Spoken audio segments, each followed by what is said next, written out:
So magic of thinking big, बड़ा सोच का बड़ा जादू, ये एक ऐसा किताब है दोस्तों, ना कि सिर्फ हमें बिजनेस में, हम इस बिजनेस में है, डायरेक्ट सेलिंग इंडस्ट्री में है, सिर्फ इस बिजनेस में नहीं, जिंदगी में हमें अपग्रेड करता, अपलिफ्ट करता है।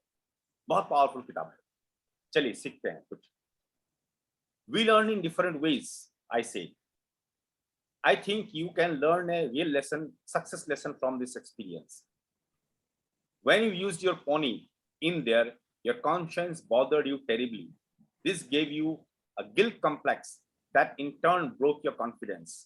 As you expressed it, you went to pieces. ये किसके बारे में बात हो रहा है? एक ऐसा इंसान, एक स्टूडेंट जो कॉलेज में, यूनिवर्सिटी बहुत अच्छा कर रहा था, बहुत अच्छा पढ़ाई में था, और एग्जाम में उसका एक पर्टिकुलर पेपर बहुत खराब हुआ, और इंसिडेंटली क्या है, ये ऑथर उस एग्जाम को, पेपर को चेक कर रहे थे, वो प्रोफेसर थे, और उसने देखा ये इंसान, ये बच्चा का पेपर इतना खराब कैसे हुआ, तो उसको बुलाया गया। जब बुलाया गया तो उस लड़का ने कन्फेस कर दिया कि सर, जब मुझे पता चला कि आप देख रहे हो कि मैं नकल मारने की कोशिश कर रहा था, तो मेरा कॉन्फिडेंस खराब हो चुका था, वगैरह वगैरह वगैरह। सर मैंने जिंदगी में नकल नहीं मारा, लेकिन इतना प्रेशर था कि मैं सोचा कुछ साथ में रख लूँ, कुछ पुड़िया वगैरह बना के, और जब मुझे लगा कि आपने देख लिया तो मेरा कॉन्फिडेंस का धज्जियां उड़ गया। अब प्रोफेसर क्या कहते हैं कि बेटा, मैं तो देखा ही नहीं तूने नकल मारने की कोशिश कर रहा था। इसका मतलब क्या है दोस्तों? इसका मतलब ये है कि कभी कभी जब हमारा मन में गिल्टी कॉन्शियस होता है, हम जानते हैं कि हम गलत काम करें, बिकॉज काम दो तरह का, या तो सही या गलत, ग्रे एरिया होता नहीं है। जब हम लकीर के इस तरफ हैं, सही एरिया में, तो कोई टेंशन नहीं है, लेकिन लकीर के इस साइड में काम कर रहे हैं, तो कहीं ना कहीं हमारा अंतर्यात्मा हमें ये पिंच करते रहेगा कि हम कुछ गलत काम कर रहे हैं, और वही गलत फीलिंग, वही कॉन्शियस हमारा कॉन्फिडेंस को बहुत ठेस पहुंचा सकता है दोस्तों। चलिए आगे बढ़ते हैं, देखते हैं क्या हुआ। Most of the time Paul, this matter of right and wrong is approached from a moral or religious standpoint. वो बता रहे पॉल को, स्टूडेंट का नाम है पॉल है। पॉल देखो, कई बार क्या होता है, ये जो सही गलत का परिभाषा है, ये कई बार और आमतौर पर मॉरल या रिलीजियस स्टैंड पॉइंट से देखा जाता है। मॉरल मतलब कैसे एक्सप्लेन करो, चारित्रिक टाइप का कुछ ऐसा हो सकता है, या रिलीजियस पॉइंट ऑफ व्यू, हमारा रिलीजन ये करना मना करता है तो इसको नहीं करना है, आमतौर पर ऐसा होता है। Now understand, I am not here to preach to you, give you a sermon about right and wrong. देखो बेटा, मैं अभी यहाँ पे सही गलत का तुमको ज्ञान देने नहीं आया हूँ, but let's look at the practical side. लेकिन थोड़ा प्रैक्टिकल साइड में देखते हैं। When you do anything that goes contrary to your conscience, you feel guilty, and this guilty feeling jams your thought process. जब भी हम कोई ऐसा काम करते हैं जो हमारा अंतर्यात्मा ये मानते हैं कि गलत है, तब क्या होता है, हमारा जो सोचने का कैपेसिटी है वो ब्लॉक हो जाता है। You can't think straight because your mind is asking, will I get caught? Will I get caught? आप सोच ही नहीं पाओगे अच्छी तरह से, क्योंकि आपका मन आपको सिर्फ ये पूछते रहेगा, कहीं मैं पकड़ा तो नहीं जाऊंगा, कहीं पकड़ा तो नहीं जाऊंगा। तो आपका थॉट प्रोसेस ब्लॉक हो गया। पॉल, आई कंटिन्यू, मैं कंटिन्यू कर रहा हूं पॉल से। You wanted an A so badly, you did something you knew was wrong. देख बेटा, तुमको A ग्रेड चाहिए था, और इतना बुरी तरह से तुमको चाहिए था कि तुमने एक गलत स्टेप ले लिया। हालांकि जरूरत नहीं था, तुमको नॉलेज है, तुम्हें, you are a good student, लेकिन तुमको लगा कि थोड़ा साथ में कुछ रख लूं, कागज का टुकड़ा वगैरह।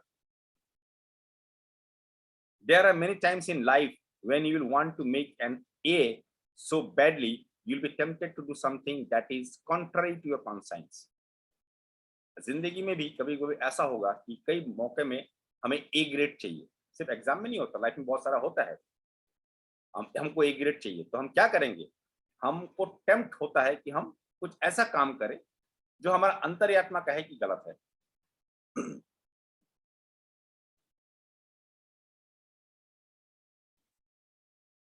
फॉर एग्जाम्पल, उदाहरण की तरफ से देखते हैं, someday you may want to make a sale so badly You will think of deliberately misleading the customer to buy. कभी कभी क्या होता है, आपको एक सेल चाहिए, आपको एक ऑर्डर चाहिए, आपको कुछ चाहिए बिजनेस में, तो आप कस्टमर को मिसलीड कर दोगे कभी कभी, अलग इधर उधर का कमिटमेंट करके, ताकि आपका ऑर्डर बन जाए, एंड यू मे सक्सीड, और शायद आपको उस वक्त वो ऑर्डर मिल भी जाए, but here is what will happen. लेकिन असली में क्या होने वाला है देखो, your guilty feeling will grab hold of you, and the next time you see your customer you will be self conscious, ill at ease.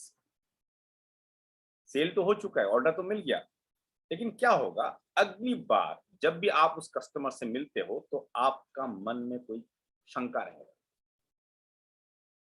आप कंफर्टेबल नहीं रहोगे। क्यों? क्योंकि आपको पता है आपने कुछ झूठ बोल के उसको ऑर्डर दिलाया था, कुछ अलग अलग कमिट कर दिया था कि आप ये खरीद लो, इसका वारंटी तो वैसा 1 साल होता है, मैंने आपके लिए 3 साल का वारंटी कर दिया। अब कस्टमर लोग कहाँ उतना होते रहता है कि नहीं, जैसे हम लोग आजकल कई बार ऑनलाइन बहुत सारा आजकल ऑफर मिल जाता है, बजाज का फाइनेंस का, ये अलग अलग कंपनी का फाइनेंस होते रहता है कि आप मोबाइल खरीदना चाहते हो ईएमआई में खरीद सकते हो, zero down payment, zero interest EMI, हम लोग जाके खरीद लेते हैं। और फिर ये भी ऑफर आता है कि आप उसको एक्सटेंडेड वारंटी कर लीजिए, आपको वन टाइम 1200 रुपये देना पड़ेगा, लेकिन आपका मोबाइल अगर टूट भी जाए तो हम रिप्लेस कर देंगे। और हम उस वक्त दुकान में बैठ के आउट ऑफ एक्साइटमेंट हम बोलते हैं हाँ कर लीजिए कर लीजिए, पैसा तो देना नहीं पड़ेगा, बिना बाद में देना पड़ेगा, हाँ कर लीजिए। अब क्या हम कभी भी वो जो 1200 रुपये एक्स्ट्रा दिया उसका डॉक्यूमेंट मांगते हैं? मैंने खुद 2 बार मोबाइल इस तरह से खरीदा था, 2 बार एसेट केयर करा, वो जो पैसा दिया एक्स्ट्रा, लेकिन मैंने कभी मांगा भी नहीं। थैंक गॉड मेरा मोबाइल टूटा नहीं, लेकिन मैंने ऐसा कई बार सुना, 2-3 केस में सुना कि मोबाइल उनका खराब हुआ, उसके बाद वो शोरूम का चक्कर लगाते रहे, शोरूम वाले बोलते ये तो कंपनी देगा, फाइनेंस वाले देंगे, आप चले जाइए उनका ऑफिस में, अब बेचारा खत्म। सो गलत कमिटमेंट से, मैं ये नहीं बोल रहा कि वो लोग गलत कमिटमेंट दे रहे हैं, लेकिन अगर हम गलत कमिटमेंट से कस्टमर को कुछ काम करते हैं तो हमारा कॉन्शियंस में लगते रहेगा।